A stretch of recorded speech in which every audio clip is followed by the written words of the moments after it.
Yeah, the only really there's two big risks with this. One is the time, and then the other one is the illiquidity. So once we take your capital, we're putting it towards the acquisition of these properties.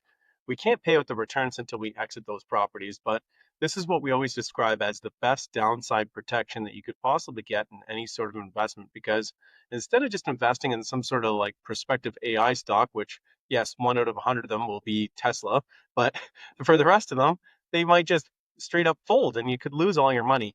In this, at least you have the downside protection of the ownership of the property because when we invest in a property, we don't own the property. It's actually the fund that owns the property. And the split is 80-20. So Equivest is the general partner. We own 20% of the properties that we invest in. And then the limited partners, which are the passive investors, they own 80%.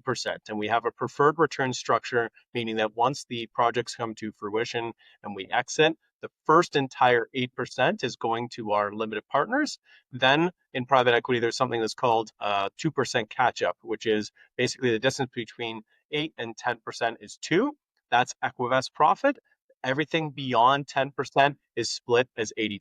So we just prioritize the profits for the limited partners and give them the opportunity to passively invest like you're a real estate developer. So instead of owning one tiny little condo unit in a development, you're actually on the other side partnering with the builder and you're part of the profits of hundreds of different units.